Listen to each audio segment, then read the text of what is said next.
इस बार इंडिया गठबंधन है उससे इकरा हसन चुनाव मैदान में मैंने अपने इस कार्यकाल में जो अपने से बेहतर हो सका हो मैं परिणाम अपने लोकसभा क्षेत्र के लिए देने का काम किया है। लेकिन मैं इतना जरूर पूछना चाहता हूं तो विरोधी दल के लोग हमारे सामने चुनाव लड़ने का काम कर रहे हैं, उनके सरकार के दौरान की एक उपलब्धि हमें वो गिनवाने का काम कर रहे हैं। तो बात केवल अगर उपलब्धि कोई देखने को मिली है वो गुंडागर्दी, देखने को मिली नशाखोरी, देखने को मिली तानाशाही, देखने को मिली रंगदारी वसूली का काम, लोग त्रस्त तरस त्राही त्राही महसूस करने का काम कर रहे थे। हमारी भारतीय जनता पार्टी की सरकार के आने के बाद लोगों को सुकून मिला है। आज एक मंच पर देखने को मिला कि राष्ट्रीय लोकदल के तमाम विधायक, तमाम कार्यकर्ता, तमाम पदाधिकारी मौजूद थे।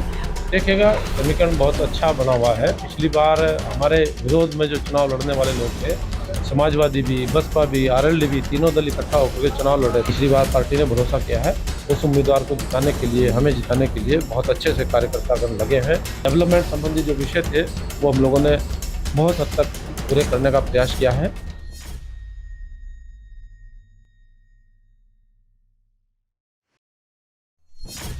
लोकसभा चुनाव के पहले चरण के लिए आज नामांकन का आखिरी दिन है और कैराना लोकसभा क्षेत्र से भारतीय जनता पार्टी के प्रत्याशी प्रदीप चौधरी ने अपना नामांकन पत्र दाखिल किया है। बात करते हैं, हमारे साथ मौजूद हैं और जानने की कोशिश करेंगे क्या कुछ मुद्दे हैं जिनको लेकर के अब ये जनता के बीच में जाएंगे, क्या कुछ योजनाएं होंगी जिनको ये गिनाकर अब जनता का मन जीतने की कोशिश करेंगे। चौधरी साहब, आपका स्वागत है।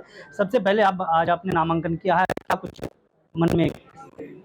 आज नामांकन करने की आखिरी तारीख थी और ये दिन हम लोगों ने तय किया था कि 27 तारीख में नामांकन करना है और उसी के उपलक्ष्य में एक सभा का भी आयोजन हुआ है और नामांकन भी करने का कार्यक्रम पूरा हुआ है।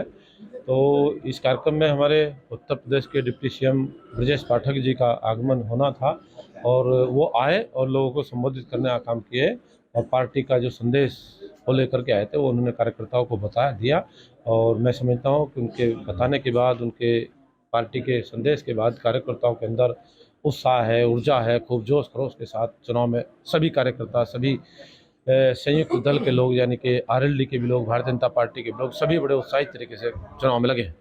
आज एक मंच पर देखने को मिला कि राष्ट्रीय लोकदल के तमाम विधायक, तमाम कार्यकर्ता, तमाम पदाधिकारी मौजूद थे।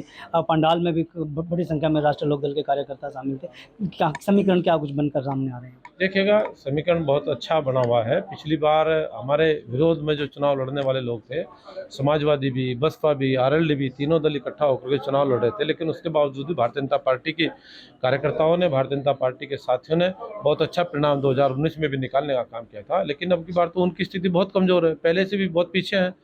और आरएलडी का गठबंधन आज हमारे साथ होगा। आरएलडी के तमाम साथी लोग बड़े ऊर्जा से लगे हैं और अपने उम्मीदवार के संयुक्त उम्मीदवार पार्टी ने जो मुझे बनाया है भारतीय जनता पार्टी के रूप में, तीसरी बार पार्टी ने भरोसा किया है, उस उम्मीदवार को जिताने के लिए, हमें जिताने के लिए बहुत अच्छे से कार्यकर्तागण लगे हैं।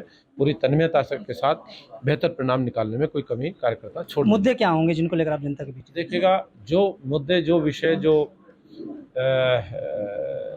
डेवलपमेंट संबंधी जो विषय थे वो हम लोगों ने बहुत हद तक पूरे करने का प्रयास किया है।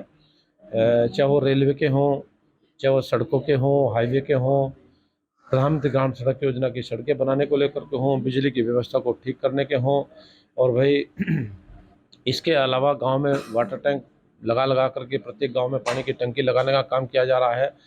और सरकार के द्वारा कानून व्यवस्था को बेहतर करने में कमी नहीं छोड़ी। जो वातावरण यहाँ देने की आवश्यकता थी, उस वातावरण को हमारी सरकार ने देने का काम किया, उसमें किसी भी प्रकार की कमी नहीं छोड़ी गई। इस बार इंडिया गठबंधन है उससे इकरा हसन चुनाव मैदान में, हालांकि इससे जो 2019 का चुनाव हुआ था इकरा हसन की मां तबस्सुम हसन चुनाव मैदान में थी। किस तरह से देखते हैं?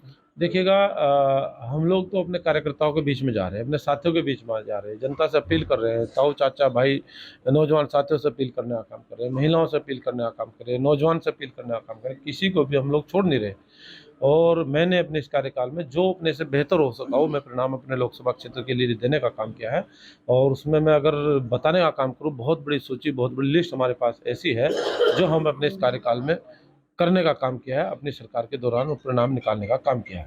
लेकिन मैं इतना जरूर पूछना चाहता हूं, तो विरोधी दल के लोग हमारे सामने चुनाव लड़ने का काम कर रहे हैं, उनके सरकार के दौरान की एक उपलब्धि हमें वो गिनवाने का काम कर दें तो बात करें। एक उपलब्धि मिलेगी नहीं, केवल अगर उपलब्धि कोई देखने को मिली है वो गुंडागर्दी, देखने को मिली नशाखोरी, देखने को मिली तानाशाही, देखने को मिली रंगदारी वसूली का काम और अपराध को जन्म देना, अपराधियों को संरक्षण देना उन सरकार के दलों के लोगों के द्वारा इसी प्रकार का काम होता रहा है।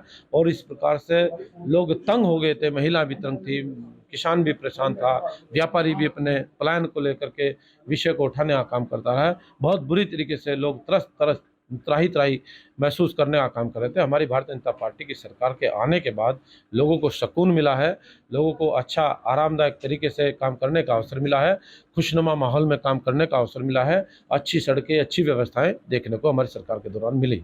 अब इकरा हसन जैसे ही चुनाव आते हैं तो रिश्तेदारियां निकालने लग जाते हैं, क्योंकि आप भी गुजर समाज से हैं और इकरा हसन भी गुजर समाज से हैं, हालांकि धर्म अलग अलग है, लेकिन अब वो रिश्तेदारियां निकाल कर नकुड़ गंगों में अपने वोट बटोरने की कोशिश में लगे हैं। इसको क्या कहेंगे?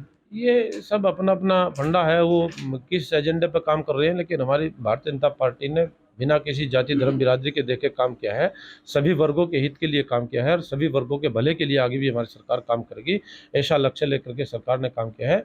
ऐतिहासिक काम किए हैं, ऐतिहासिक निर्णय देश के भले के लिए और प्रदेश के भले के लिए जो काम करने की आवश्यकता थी उन पर हमारी सरकार ने निर्णय भी लिए हैं और देश को आगे बढ़ाने में जो अवसर हमारी सरकार ने दिया है वो किसी और दल के समय में संभव ही नहीं है। लोग मन बना चुके हैं, जो हमारी सरकार ने, हमारी पार्टी ने, गठबंधन की सरकार ने जो लक्ष्य दिया है 400 पार का, उस लक्ष्य को पार करने के लिए भारतीय जनता पार्टी के और इस देश का एक एक नौजवान, एक एक किसान, एक एक महिला, एक एक व्यापारी और अंतिम पायदान पर बैठने वाले व्यक्ति के मन में मोदी जी बैठे हुए हैं। उनको फिर से इस देश की बागडोर देने के लिए लोग तैयार खड़े हैं और उस काम को करने के लिए आने वाली तारीख का इंतजार कर रहे हैं। मुकाबले में कहाँ देखते हैं इंडिया गठबंधन? कहीं कोई मुकाबला नहीं, एक तरफा चुनाव होने जा रहा है।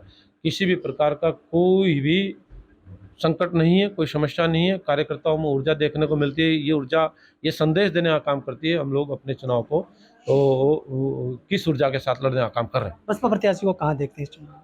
तो हर एक आदमी का अपना अपना तरीका होता है। मैं तो अपने बारे में तो बता सकूं, दूसरे के बारे में मैं क्या बताऊं? वो उनका एजेंडा हो, कैसे किस एजेंडे पे काम कर रहे हैं, कैसे चुनाव लड़ेंगे, कैसे नहीं लड़ेंगे, उनको लोग वोट देंगे नहीं देंगे, वो सब चीज़ें अलग विषय है। लेकिन हमारा तो अपना लक्ष्य है, हम लोग पहले से अच्छे वोट प्राप्त करेंगे और अच्छे तरीके से लोगों के काम किए हैं और आगे भी लोगों के सम्मान के लिए काम करेंगे, लोगों के भले के लिए काम करेंगे, क्षेत्र के विकास के लिए हमेशा पहले भी काम किया है, आगे भी उनका परिणाम निकालने का काम करेंगे। बहुत बहुत धन्यवाद। एमपी साहब ये थे हमारे साथ कैराना लोकसभा क्षेत्र के मौजूदा सांसद और भारतीय जनता पार्टी के प्रत्याशी प्रदीप चौधरी, जिन्होंने न्यूज़ 14 टुडे से बातचीत में साफ कर दिया है कि इस बार 400 पार यानी उनकी जीत पक्की है और अपनी जीत को लेकर वो पूरी तरह से आश्वस्त हैं। वीडियो के बारे में आपकी क्या राय है, हमें कमेंट बॉक्स में। अगर आप ये खबर फेसबुक पर देख रहे हैं तो वीडियो को लाइक करके पेज को फॉलो करें। इसके अलावा अगर आप इस खबर से यूट्यूब के जरिए जुड़े हैं तो चैनल को सब्सक्राइब करके बेल आइकन दबाना बिल्कुल ना भूलें। नमस्कार।